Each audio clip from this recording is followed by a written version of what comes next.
You finally sit down to rest. Your body stops moving, but your mind does not. A quiet voice starts listing everything you should be doing instead. It feels like laziness. It feels like weakness. But the real reason is not what you think. What you are experiencing has almost nothing to do with your character.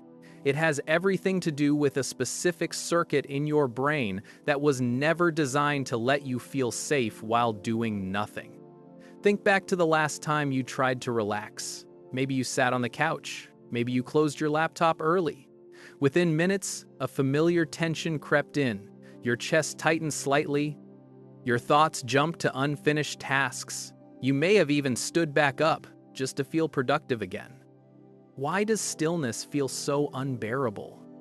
Neuroscientist Marcus Raichle discovered something unexpected when he studied the brain during periods of apparent rest. He found that when you stop focusing on an external task, your brain does not go quiet.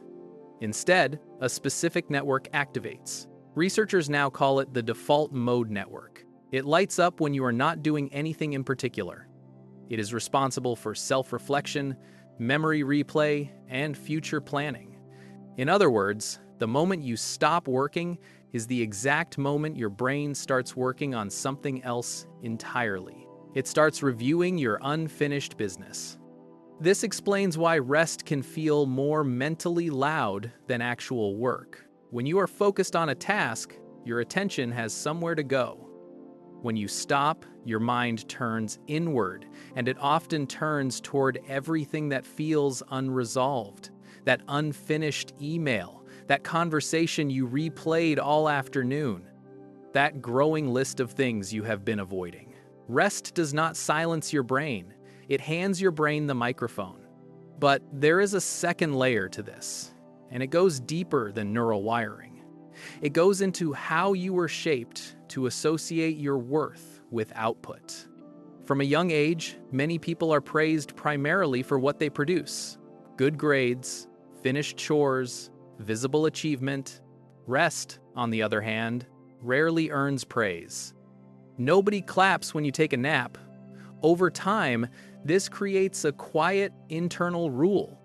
If you are not producing, you are not valuable. Psychologist Roy Baumeister spent decades studying self-control and what he called ego depletion, the idea that willpower functions like a limited resource that drains with use. His research suggested that constant self-monitoring, the kind many people apply to their own productivity, is mentally exhausting in itself. Yet, instead of resting to recover that resource, many people push through the exhaustion because stopping feels like failure rather than maintenance. So when you finally do stop, you are not just quieting your body. You are confronting a belief system that was built over years, a belief system that quietly says your value is tied to your motion. Is it any surprise that stillness feels threatening? Here is the counterintuitive twist. The guilt you feel during rest is not a sign that you are doing something wrong. It is a sign that your brain is treating stillness as unfamiliar territory, almost like a threat to be monitored. Health psychologist Kelly McGonigal has studied how the body interprets stress, and her research points to something important. Your nervous system does not just respond to physical danger, it responds to uncertainty. And for a mind trained to associate safety with constant output, unstructured time can register as uncertain, even dangerous. Your brain is not punishing you out of cruelty, it is trying to protect a version of you that only feels secure while working. This is why willpower alone rarely fixes the problem.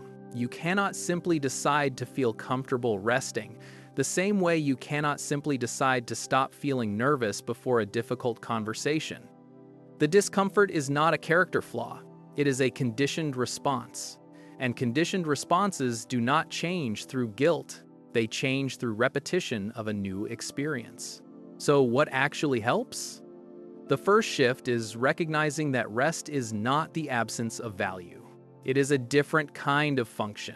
Just as muscles need recovery to grow stronger, cognitive performance depends on periods where the brain is allowed to consolidate, reflect, and reset.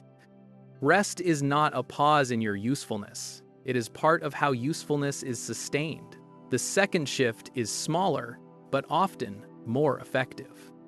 Instead of trying to rest for long, unstructured stretches, which can trigger the exact discomfort described earlier, begin with short, deliberate pauses.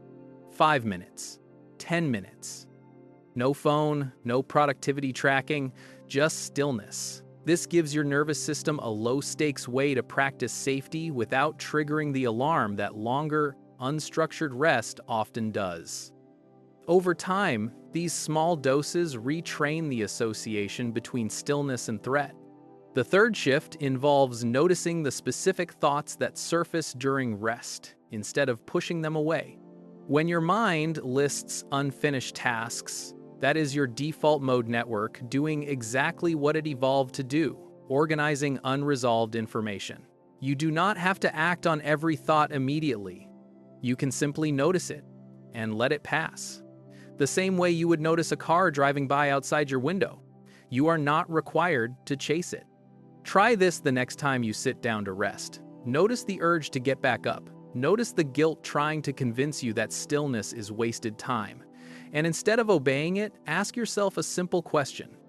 What would it feel like to let this moment be enough, exactly as it is? That single question begins to rewire the belief that has been running quietly in the background for years. It will not disappear instantly. But each time you choose to stay still despite the discomfort, you are teaching your brain a new lesson. Rest is not the enemy of progress. It is the condition that makes progress possible. You did not imagine the tension you feel when you try to relax. It is real, and it is explainable. But it was never a punishment. It was your brain doing exactly what it was trained to do, waiting for you to teach it something new.